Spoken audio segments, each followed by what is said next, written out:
The invocation will be led by Vice Mayor Wilson and the pledge by Councilmember Barker.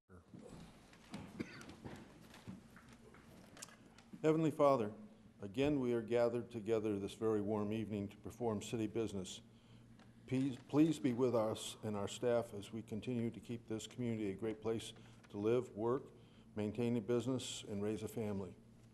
We also want to express our thanks for the very short showers, but do request more rain to help relieve the dry conditions that we are currently experiencing.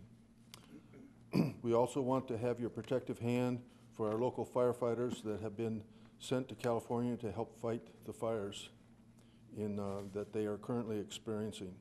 Keep them all safe and return home safe after the fires are stopped.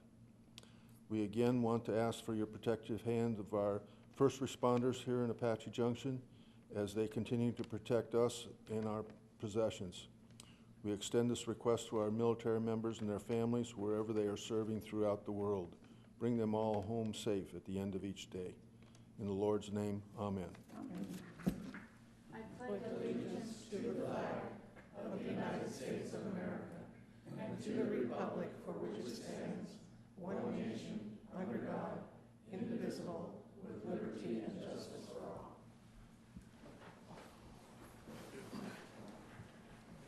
Roll call. Mayor Surtee, Here. Vice Mayor Wilson, Here, excuse me. Councilmember Barker, Here. Councilmember Evans, Here. Councilmember Rizzi, Present. Councilmember Struble, Here. Councilmember Waldron. Here. All members present. You have a quorum, Your Honor. Do we have a motion on the consent agenda? Your Honor, Yes. I move that the consent agenda be accepted as presented. Second. Roll call. Vice Mayor Wilson, Yes. Councilmember Struble, Yes. Councilmember Waldron, Yes. Councilmember Rizzi, Yes. Councilmember Barker, Yes. Councilmember Evans, Yes. Mayor Surtee. Yes. Unanimous, Your Honor. We have a couple proclamations, and I've already read this first one this morning. There was a ceremony at Flatiron Park, and since we used Flatiron Park last, we've now down on the north end. It's a much nicer place to gather, and so here we go again. This is on Purple Heart Day. Whereas the Purple Heart is the oldest military decoration in the United States in present use, and whereas General George Washington established the Purple Heart during the Revolutionary War in Newburgh, New York on August 7th, 1782 as an incentive for members of the Continental Army, whereas the Purple Heart was the first award made available to the common soldier to recognize outstanding valor or merit, and whereas the Purple Heart is a combat decoration that is awarded to living military members of the United States Armed Forces who are wounded by an instrument of war in the hands of the enemy, or that is awarded posthumously to the next of kin in the name of those who were killed in action or who died from wounds received in action, and whereas recipients of the Purple Heart know the meaning of sacrifice in the preservation of the United States of America and national interests at home and abroad, and whereas there are approximately 1.7 million Purple Heart recipients in our nation's history, many of whom are from the state of Arizona, and whereas Apache Junction has the highest number of veterans in Pinal County, many of whom have been decorated by presentation of the Purple Heart Medal. The blessings of freedom and democracy we enjoy today are the direct result of the courage and sacrifice of generations of Americans. Whereas this year marks the 236th anniversary of the establishment of the Purple Heart by General George Washington, and the city of Apache Junction is proud to honor the recipients of the exceptional honor. Now therefore, I, Jeff Surtee, Mayor of the city of Apache Junction, Arizona, do hereby proclaim August 7th, 2018 as National Purple Heart Day. And I don't think anyone's here to receive this tonight, so Dave, if you can get that to Mike, that would be great. Thank you.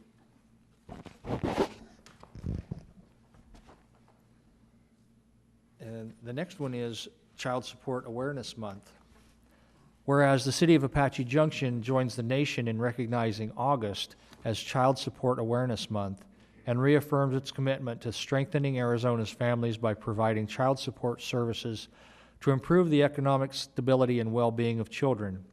And whereas Child Support Awareness Month salutes the diligent working parents who spend time with their child and who make regular child support payments to safeguard their children's future. And whereas community partnerships serve children and families through a variety of programs and targeted resources, which help support Arizonans by promoting awareness of needs and assistance to meet those needs while encouraging individual responsibility and working towards greater self-sufficiency. And whereas a child who receives emotional and financial support is more likely to feel safe and secure and are better equipped with the courage to be their very best in life. And whereas strengthening individuals and families with an emphasis on fiscal responsibility promotes the safety and well-being of children, provides stability, improves the lives of children, and provides opportunities for families to be able to enhance their children's future. And whereas an informed parent can help make the child support system work. And with the state, local, and tribal support programs, legislatures, and courts rallying to improve collaborative efforts for families, and whereas the Department of Economic Security Division of Child Support Services is robustly committed to putting Arizona's children first and to humbly serving Arizonans with excellence, respect, integrity, and kindness, as well as being an overall champion for economic growth and opportunity. Now, therefore, I, Jeff Surtee, Mayor of the City of Apache Junction, Arizona, do hereby proclaim the month of August 2018 as Child Support Awareness Month. And we have Nicole Olvera from DES here to accept this.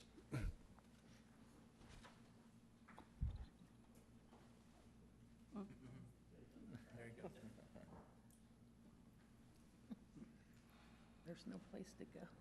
I know.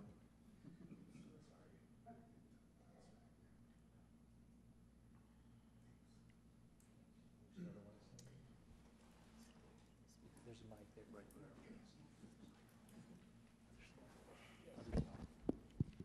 I just want to say thank you guys. We appreciate all of your support and efforts in helping DES.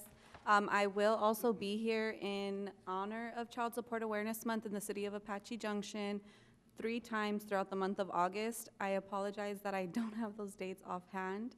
I know I will be at the Women's Hope Center and also at the public library. So I can email those. I didn't come prepared, I apologize, but we will be here throughout the month of August trying to reach the community as well. Thank you. Thank you. And it looks like Al is going to go get those times. Good job, Al. Announcements of current events from anyone. Go this way, Gail. This past week, Councilmember Struble, myself, and Joel Stern, for the very first time, went down to the Arizona Liquor Control Board.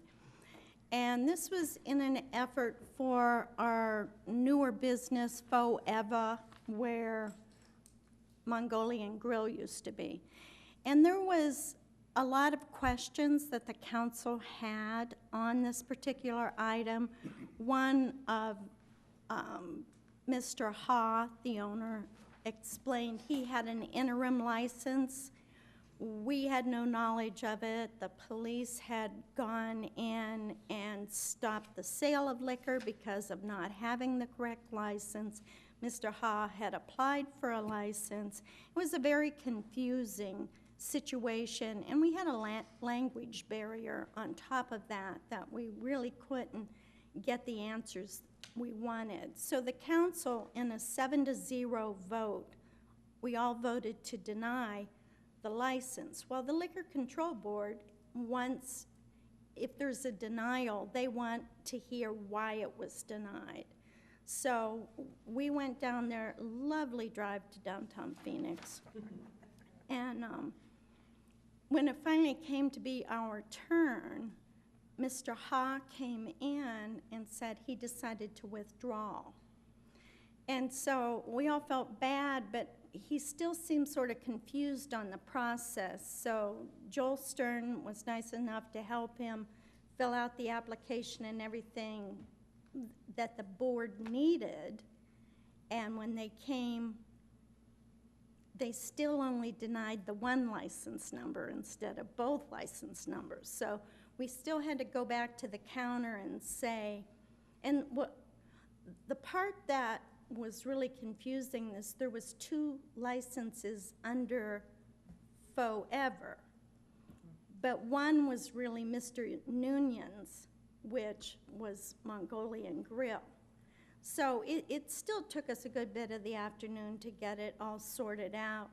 We felt really bad that Mr. Ha decided to withdraw it, but he's been struggling. And the unfortunate part is now I've been labeled anti-business because we both went down to speak for the city of Apache Junction and what our concerns were. We weren't there to stop Mr. Ha. That was never the intention. We just had to explain our position. So, and this was the first time any council members ever went to one of these, I guess they're hearings. Yeah, they're hearings. And we were all ready. We just didn't have a chance to say anything since he decided to withdraw it. So I just wanted to clarify that. Anyone else on this side?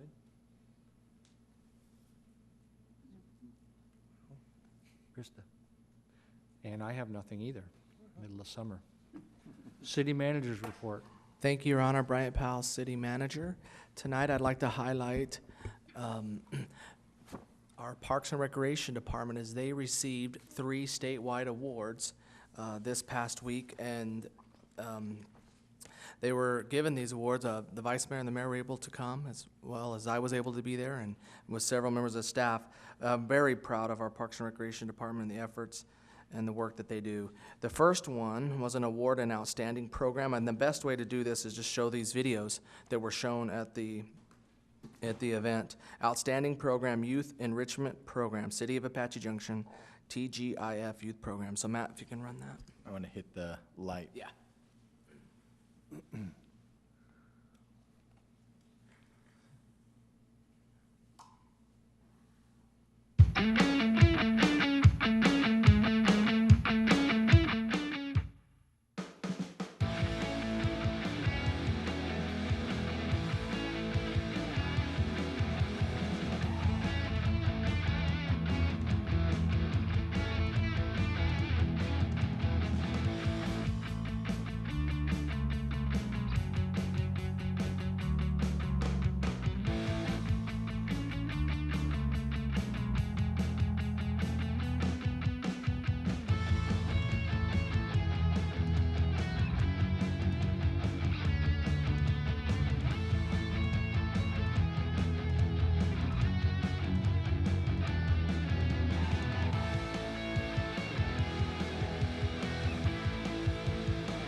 That's the first. Super neat to see everybody using our facilities like that, and the great innovation and creative program during this time period in need of our community during that Friday. Outstanding special event, City of Apache Junction Earth Day Ladybug. Let's show that one.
Thank you. And our next one is Outstanding Facility, City of Apache Junction, Flatiron Community Park.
So not that I'm competitive or anything, but there were 22 awards given that night in front of 500 or so people in a big old room in a really nice place. And we took 3 of the awards, and no other city had that many, so I was really super proud of that. Yeah, none of that, but we were doing that. They say in Parks and Rec, everybody is, where this is for everybody, and that's what is so awesome about all these events. It's an invitation to all our community to come and participate. I love the last photo, all hustle, no luck, and I think about the partnerships and the relationships that help make each one of those things possible.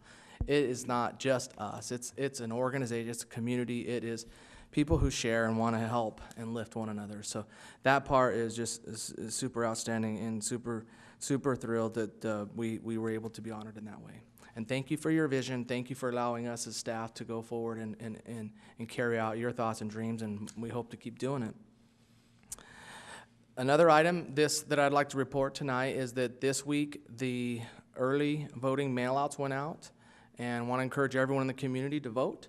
We are at the primary portion of the election, and over the last year, you all have given us direction to staff on one item that's related directly to the city, which is Proposition 423, which is the permanent base adjustment, which I'd like to call a permanent home rule option that allows for the authority for the local government to spend and spend less than what it brings in, and we continue to educate. One of the ways that your staff has done that is through an insert in one of our local papers, lets folks understand what it is, and I think that's the key.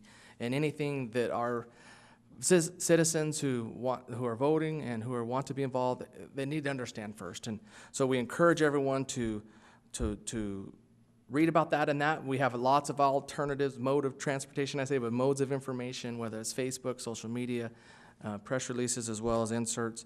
We encourage folks to look that up and get out and vote. That concludes my report tonight. Thank you. Winning those awards has shown us that we need something here. If you look on both sides of the dais, you'll see 2 of the awards. We have no place to put these. So we really need to start thinking about putting some kind of a showcase out here in the lobby to put our awards. So we've got that in the works, and I'm actually reaching out to a school district. Maybe they have like an old award case somewhere or in our library, so that we may be able to reach back in our history and bring something out that could come out here. So yeah. Jill's helping us out on some of that. Yeah. Okay. Thank you. Presentation, discussion, and consideration of approval of entering into an agreement with Advanced Chemical Transport. Heather Hodgman. Good evening. Good evening, Mayor, council members. Heather Hodgman, Public Works Management Analyst. Tonight, we're here to discuss household hazardous waste events. Just recently, council, you passed the fiscal year 18-19 budget, and within the budget, there were 2 household hazardous waste events included, which gives our citizens 2 opportunities to participate this year. To give a little bit of background, the city entered into an intergovernmental agreement in 2017 with Pinal County. Within that agreement, it's a 3-year term, which an option for 2 years to renew. Within that as well is Pinal County will only contribute $10,000 a year to assist in the events. This is a map of the actual surrounding areas that are able to participate in our event. The darker shaded one is actually our city boundaries. So you can see that just northeast all the way to Gold Canyon, those are the Pinal County residents that have the opportunity to participate in this event. We are looking at having an event for the fall and the spring, so November 17th of this year, and then on March 2nd of 2019. The events are held at our Public Works facility, and they're held between 8 and 12 p.m.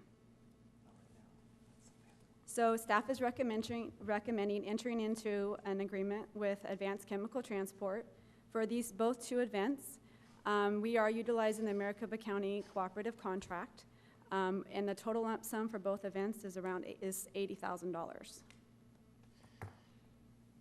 Any questions? Yes, ma'am. In our past household hazardous events, have we subsumed that cost prior, or did we contract out those events? We've always contracted out the removal of the hazardous material, our paper shredding, all of that. Any of the vendors that we have on site has been contracted out. Pinal County has only been part of our events since 2017 is when. 2016 they started, and that was the first. Are they going to participate again this time at the $10,000 rate? That's what the IGA stipulates. Okay, thank you. Heather? Yes. The last event when the Community Development Corporation, we were doing a neighborhood cleanup, we had hazardous things. When people went down, it shut down like at noon, and there were still people in line waiting. Are we going to be able to change that or somehow do it that, you don't want to load up your pickup truck with all of your things, sit in line, and then can't dump it? Because my fear is it just goes in the desert then. I completely understand. We actually had at about 12:10, 12:15, I asked our auxiliary officers if they could stand at the end or with their vehicles at the end of the line. So anyone that was already in line were accepted to come through the gates. Oh, good. So I didn't turn anyone away that was already in line, but I had to at some point stop the line. So at about 12:15, the auxiliary officers were nice enough to put their vehicles at the end. And I mean, I don't think we had the Public Works facility, I don't think was clear of vehicles until about 12:45. Okay. So it's still going to be in that same time frame. It won't be an extended time during the day. That's what I have planned, but if you would like it to be longer, we can always modify it. I just hate turning people away, period, One consider. Just to follow up on that, were people there at 8 o'clock in the morning waiting to dump, or The line was a mile long. at 8 o'clock it was? Oh, yeah. They were there at 7:15, 7:30. Okay. Yeah. We tried to bring them in within our gates as far into our yard as possible once we see a line starting. But I only have so much room in our yard to try to bring them in off the streets. Your Honor. Yes. So, huge service, huge demand, and we've heard you loud and clear. Let's see if we can budget 2. We've always just done 1 a year. So from a demand side, you get that built up. Now we're at a 6 months mark. Let's see how that goes. We're gonna have another one in 6 months after that, and we hope, we're working hard to be able to manage the cost from both, because it doubled the cost, but also be able to handle the demand side. And so it will be we're very interested in finding out how we can manage all that. I am concerned about public safety. It out there on the road, and we'll work closely with staff on making sure people obey all traffic laws and can do that. And we have a good system. It just, everybody wants to do it, and that's great. But we're hoping that having 2 a year helps reduce the amount of actual buildup there. Maybe utilize Goldfield and down baseline and wrap them around the other side. They were down baseline to Tomahawk to Goldfield. Yeah, both sides. Both sides. So I have a question, Heather. The majority of the people using this service, are they within the city limits, or are we getting a good number of people that are in the county? We actually got a higher number this time in the county, back in February when I had it, than we did in 2017 or 2016. So we've, it's kind of slowly creeping up, but we're still the majority city of Apache Junction residents. So they were notified, though, weren't they, that the county residents could also come? Yes, we did a lot of PR on it. So Al Bravo actually put a lot of news releases in, even the weeks before, a couple days before, just to remind everybody, keeping it out there. So we did. I mean, I got 80 calls the day of the event. Lucky girl. Yes. Anything else? Were you finished with everything? I am. Okay, so I'll call for a motion. Thanks, Heather. Your Honor, Yes. I move that the agreement with the Advanced Chemical Transport and Company to conduct 2 annual collection events for household hazardous waste on November 17th, 2018 and March 2nd, 2019 through the Maricopa County Cooperative Contract Number 13134 ITN in a total lump sum amount not to exceed $80,000 for both events be approved. Second. We have a second. Roll call? Councilmember Struble, Yes. Councilmember Rizzi, Yes. Councilmember Evans, Yes. Vice Mayor Wilson, Yes. Councilmember Waldron, Yes. Councilmember Barker, Yes. Mayor Surtee, Yes. unanimous, Your Honor. Council direction to staff to work with the Parks and Recs Commission in further exploring options for an off-leash dog park facility. Liz Langenbach.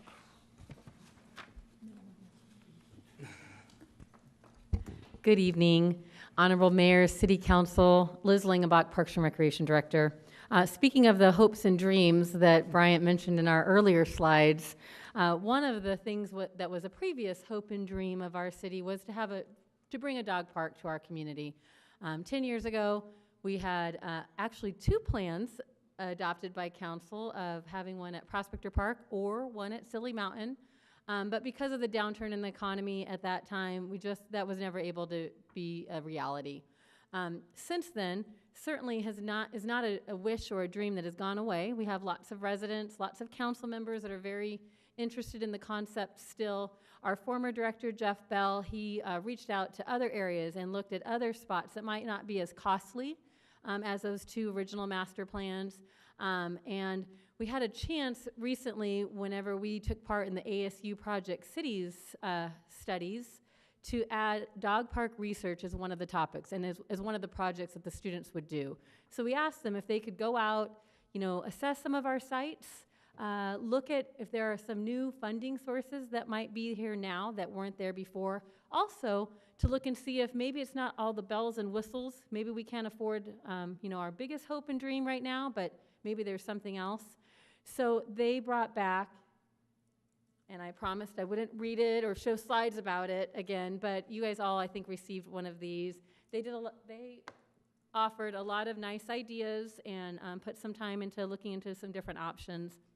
We were asked during that presentation to bring back to council later in the year to receive some direction on at least looking and bringing this kind of topic back to our Parks and Recreation Commission and looking into it further with our community, assessing locations, possible funding sources, some of the amenities that some short-term, maybe long-term projects, and that would be a project that the Parks and Rec Commission could would assess with the community and then bring back some recommendations to the council. Certainly not with the promise that we will have the funds or anything like that, but that we could maybe start moving towards what could be some short-term projects or things, funding sources that we could find. There are some different things out there that we really do think are viable, but this research phase is kind of the next. So tonight, we're just asking for direction to staff to proceed and look into some of these things. And with that, that's everything. If you have some questions for me. I have some things, but if anybody wants to go first. I just have a couple of comments. The ASU study is long, but it's very interesting. It really is, and I really appreciate the fact that, yes, we have 2 plans up there. I remember those 2 plans well. They are very expensive right now, probably well beyond our means, but I think the idea of having a trial park, it is a good idea, at least to find out whether it gets used. I mean, what if we go to this great expense and we don't utilize it at all? That would be silly of us. So to have a trial area, which we may well be able to utilize the Pinal County area there to do a trial run on it, would, I think, be pretty cool. And I'd like to see Parks and Rec work with the community to see what we can do about this. Of course, I've been there for 20 years, so, you know, this is nothing new. Right. You knew what I would say. Definitely. Just for some points of discussion, just about every facility that we've built them as we go. Like the rodeo ground still isn't done. Prospector Park, 30 years ago I moved here, it was 2 fields and nothing else, and now we add and we add and we add. If someone could come up with numbers, what's the minimum we would need to get started on a project? If Do you mean like money Yeah. minimum? I So- mean, could you, Yeah. and it also gets to, it's possible it might hurt pause and clause, you might have to redirect funds. For instance, in this past year, our neighbors at Superstition Mountain Community by Gold Canyon, they raised in one weekend $50,000 for pause and clause. You know, so if folks like that would redirect that to this new park, because they all want to park out there also. Right. So that's something to consider too, that some of the donations might start going to this park instead of, you know, we're just such a small community, we can't, Right. you know. Right. So just We some wouldn't things want to take ponder away there. from those other great programs for sure. I don't have the answers, I just Right. like some, you know, So to give you just a quick ballpark, as we looked at other facilities, some facilities, they already had grass and so they just put up fencing. And so, you know, maybe that was a $30,000 project. We don't have a location like that where we already have some of the amenities that you must have in order to have a successful park. So we do have some infrastructure things in all of our locations. And I think that's what you guys would be giving us direction tonight to do, is to really go back and look at all the different options and to assess what our community overall would want. Would they be okay with maybe not all the bells and whistles park, or like you said, a phased approach?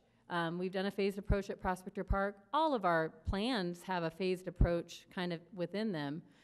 So if we had a great place and we could just throw up some fencing, you know, that might be $30,000. We don't have an option like that. I think we shared in that study all the bells and whistles is in the upwards range of a few $1,000,000 to do the whole thing. But there's also options that are about $500,000 or $600,000 to do a really decent size, something that would meet our needs. Our other really big concern is that it's not just about how much it costs to develop it, but to operate it and maintain it later. There's certainly things we can do with volunteers, but there's a lot that we can't do with volunteers that we do have to invest in. So we've visited with many of the cities around. Almost everybody has some type of a dog park, and all those varying degrees. And I think that's what we'd be asking our community is, you know, what are some of our are there some short-term goals and some long-term ones, and then we could be bringing back those ideas that maybe City Council would want us to start pursuing. And certainly the funding is a piece of that. But also, what are the pros and cons of every single location that we've identified? Because they all have some really great things, and they all have some downfalls that we'd have to look at.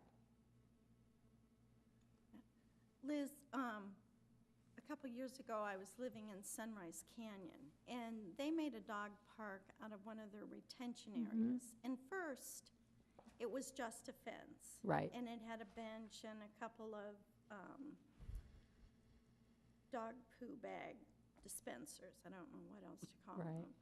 But then they later added some grass, and it was really well used, but not really well known. Even people living in the subdivision themselves didn't know what it was there for. Something like that, where if we have a smaller retention area, even like the county complex, to just put a simple fence up and start it and see. So I think those are some of the things that we look at. I think one of our challenges, though, is that our community has an expectation of what we as a city are going to provide. And whereas in a small community, maybe it's understood, but we have PM10 requirements that require dust control. You know, our retention basins naturally don't have grass like they might in some other areas. So there are some things that we would need to invest, but again, those don't have to be that doesn't have to be $500,000. Maybe it's $100,000 or $200,000. And I am literally just spouting off some of those random numbers because that's what we would be really looking at. Is staff would work closely with the Parks and Rec Commission as well as the community to identify some of those needs, and then to do that research to really put some hard facts to it. We have a lot of really great data and some recent data on the county retention area. The county is, and we've only talked with some of their local leaders, not the whole Board of Supervisors, but they are aware, and they're definitely interested in exploring the concept there, if that's what's chosen. It might be someplace else that's chosen, but those would be, for sure, we would be looking at options like that to do, maybe even just the beginnings and grow it. Anyone else? Do we have enough info to really make a motion tonight? Anyone want to tackle Your Honor. that? We do. I move that staff be directed to involve the community in further exploring options for an off-leash dog park facility and provide a recommendation to the City Council that would include best locations for a dog park, short-term and long-term projects, construction and maintenance costs, and potential funding sources. Second. A motion and second. Roll call? Councilmember Barker, Yes. Councilmember Waldron, Yes. Vice Mayor Wilson, Yes. Councilmember Evans, Yes. Councilmember Rizzi, Robin, did you include identifying the needs? I didn't catch that. Work with the community. Got it, And okay. Parks and Rec Commission. No, okay, yep, yes. Councilmember Struble, Yes. Mayor Surtee, Yes. unanimous, Your Honor. The next items, we've almost never discussed these, but want to discuss these first, Bryant? Do you think that would be? Okay, we have a conference coming up. Ordinarily, we have Monday, Tuesday meetings 2 weeks from now. But we're going to do something that we have not done. We're going to put both meetings on one night and make it Monday. Bryant, what was the logic by making the council meeting before the work session? Because we always do work sessions before the council meetings. Thank you, Your Honor. So I'll answer, and then Kathy, maybe you can add, but my thinking is that our community has a 7 o'clock time as the time that we meet to discuss action items. And that's, to me, the priority here is that we would do the action items at 7, and then when you're done and we have that, we can have the work session after and can cover it all in one night. Kathy, any thoughts on? Yeah, there are 3 liquor licenses on there that are mandatory public hearings, and there may very well be people here who want to speak on those items. Okay, so there'll be nothing on the agenda that we would do the next day, and so. Correct. Would be doing work session items for 2 weeks following that. That is correct. That's that's- that's exactly what we would do. So that's why we're doing it in the order that we're doing it. Is it possible to do the work session at 6 to alleviate that, or because it might not be done till 7, we can't do that? I think it depends on the items, so since we don't have those kind of pressing items, but I think in the future, we use this as an experiment to save on staff time. Maybe we can make a habit of this and do something like that. Let's see how this one goes, and it'll be a kind of a cool experiment, so. So we don't have a very mini work session. Yes, so we can definitely, I know several cities that do this. We've talked about this part or process before, as far as having both on one night. Yeah. Very similar cities of our size do that on occasion. Councilmember Struble, the thought is that in particular for this case, I think we had just one item or two items for work session. So the thought would be if you did that at 6, it might be done at 6:15, 6:20, and then we would wait, which we certainly can do, and then do. So that's totally up to your pleasure. We just Because we know that there's nothing on the work session. There's not gonna be anything on the work session that will be needed to be addressed. That is correct. There won't, the items that for the work session are ones that would come in 2 weeks later and not in need of any discussion or review that day. Yep. So, Okay, so then I'll call for a motion. Your Honor, Yes, I move that a special meeting be held at 7 p.m. on Monday, August 20th, 2018, in the City Council Chambers, 300 East Superstition Boulevard, Apache Junction, Arizona. Second. roll call. Councilmember Barker, Yes. Councilmember Waldron, Yes. Vice Mayor Wilson, Yes. Councilmember Evans, Yes. Councilmember Rizzi, Yes. Councilmember Struble, Yes. Mayor Surtee, Yes. unanimous, Your Honor. This is the time for the public to express. We have another motion Oh, here. Mr. Surtee. Okay. Item 11, do we have a motion on It's- that? Your Honor, Yes. it's items 10 through 11. I move that an executive session at 6 p.m. and a work session at 7 p.m. be held on Monday, August 20th, 2018, in the City Council Conference Room and City Council Chambers, 300 East Superstition Boulevard, Apache Junction, Arizona, and an executive session at 6 p.m. and a council meeting at 7 p.m. for Tuesday, August 21st, 2018 are canceled. Executive session and work session for Monday, September 3, 2018 are canceled due to the Labor Day holiday. I move that an executive session at 6 p.m. and a work session at 7 p.m.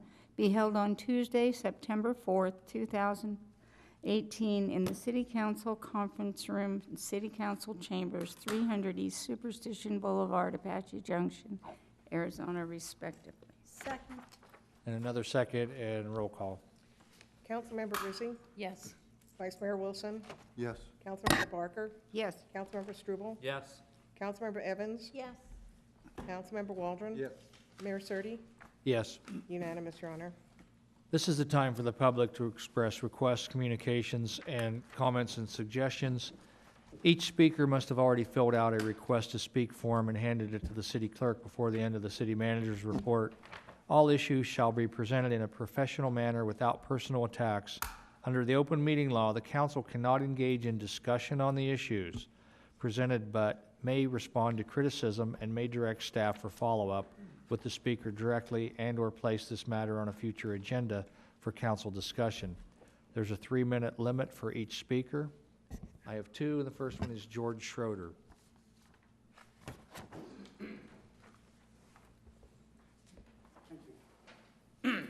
George Schroeder, 2444 West Virginia, Apache Junction.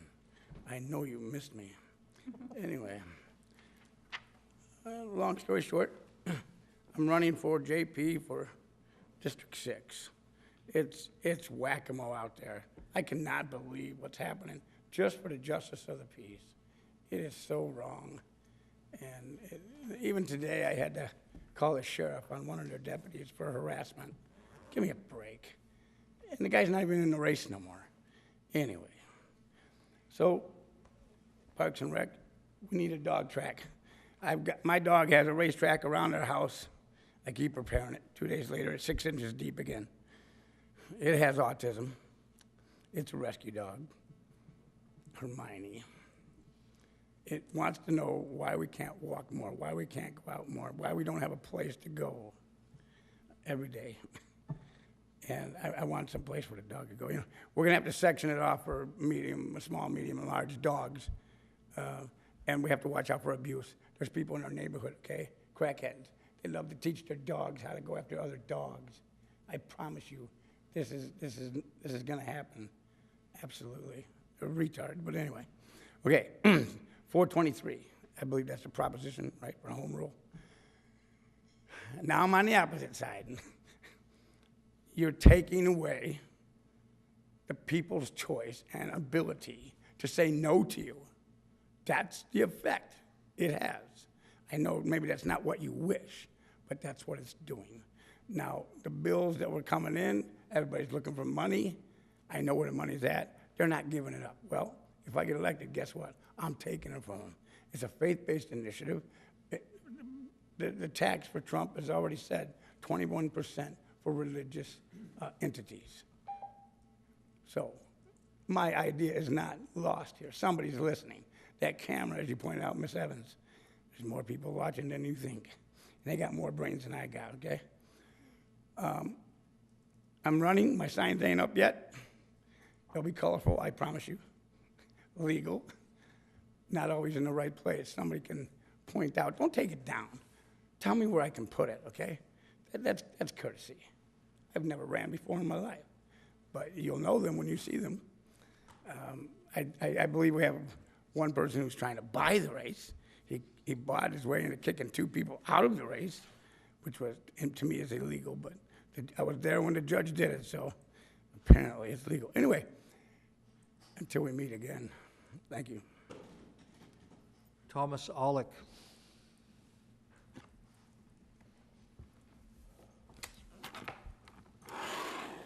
.503 East Montebello. The concern was our city is now labeled as a dump. That's all the people that I've talked to in the valley. And we are one of the only landfills in the area, Queen Creek, other places that are becoming substations. And so when those substations fill up, then it comes to ours. So now we've gotten to be that reputation of it. So I'm not happy about that label for us, for the city itself.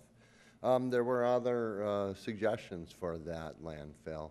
Now that it's been approved of the height of that, then it goes on to the money of the corporations and the city alone. And that's what kind of was the question. Is that why you approved that? Because of the money of it? And I've asked the last time about that. And there were other things to do. There was an amphitheater that we could have built there. There were motorcycle tracks that could have been built and attracted a lot more people than what we're getting now.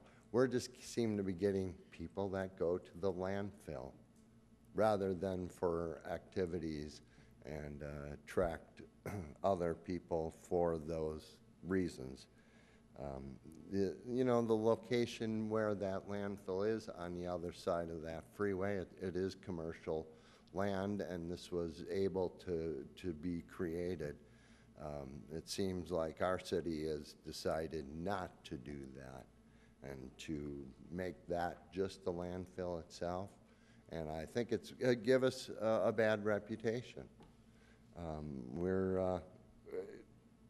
There was also other things of attracting people of the whole valley to come to the East Valley to enjoy our areas, and would also bring up other things of hotels and restaurants, and expand more of our goals rather than putting it off on a dump for an attractive place. So it's not attractive to me.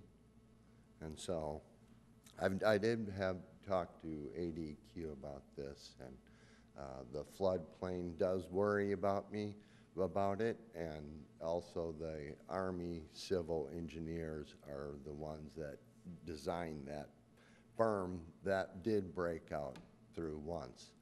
And so whether it's going to do that in the future, it's a question of, are we going to pollute more of our areas and our water tables?